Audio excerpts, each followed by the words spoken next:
Hey there, and welcome to the Contentment Creator Podcast, the show designed especially for creative entrepreneurs just like you, who are committed to a beautiful life that's rooted in courage and contentment, and that's blooming with creativity and prosperity. I'm your host, Ellen Broen, a certified life coach, a singer, a mother, and a lover of alliteration, dogs, and deep conversation. This show is designed to become a part of your daily routine, to help you, fellow contentment creator, dig deep to clarify your life vision, catalyze your creative flow, and fuel your entrepreneurial fire in just a few inspiring minutes each day. Each Wednesday, we talk about community, and today's episode is all about radical self-compassion in circles of high achievers and people pleasers. There was a time in my life, a long time, honestly, when judgment felt like currency. It was subtle, often masked as humor. Sarcastic comments passed around like appetizers. Eye rolls in shared agreement. Snarky debriefs of someone else's life choices. And I wouldn't have said I was judgmental. No, I was just observant, discerning, the least judgmental one in the group. But looking back, I see what I couldn't then. I stayed close to people who made judging others feel safe, because it kept me from having to feel the sharpness of my own inner critic. And when you're a high achiever, someone who's used to performing, perfecting, pleasing, you're often hardest on yourself. But that harshness, it doesn't live in a vacuum. It echoes through the relationships that you keep. And it's only been through radical self-compassion that I've learned to choose differently, to surround myself with people who practice grace, who speak gently, who know how to hold space without filling it with critique. Because here's what I now know. Self-compassion doesn't grow in judgmental soil. We can't expect to speak kindly to ourselves if we're always soaking in spaces that feed harshness, even if it's subtle, even if it's wrapped in jokes. And for me, that's meant gently but firmly distancing myself from people who activate that part of me that wants to be agreeable at all costs. The part of me that nods along even when my body contracts.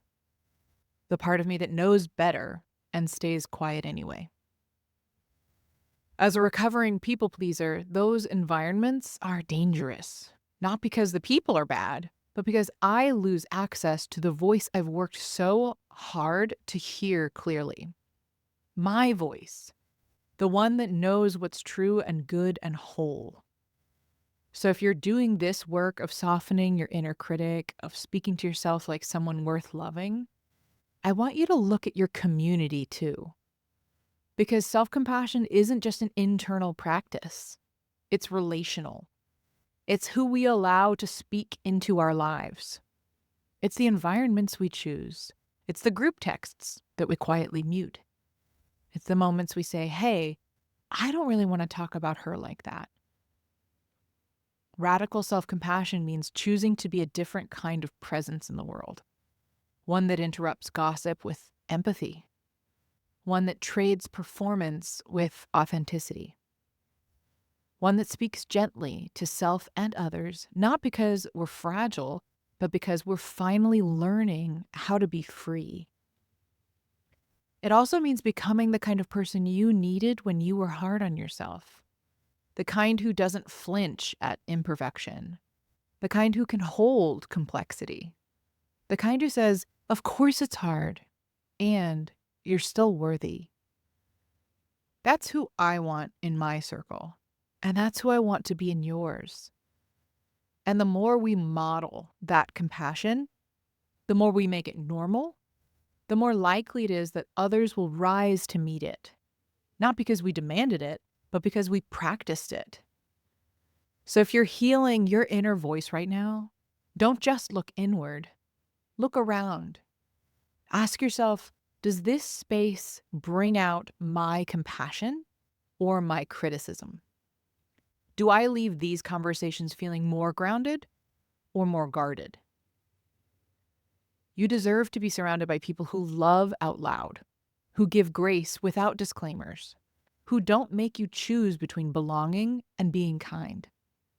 And that begins with you. Because when we become more compassionate with ourselves, we start building communities where everyone gets to breathe a little easier. Choose your people like your peace depends on it, because it does. Thank you for being here with me today. Join me here tomorrow if you're curious to know how to get clear on what you want when you're pulled in a million directions. If you enjoyed today's episode, please share the love by sending it to someone you know it would support, and by leaving reviews and comments. It would truly mean the world to me to hear from you and to support those you care about. Hit that subscribe button so you never miss a day, and join me in my mission to help a world full of content creators become a world of contentment creators.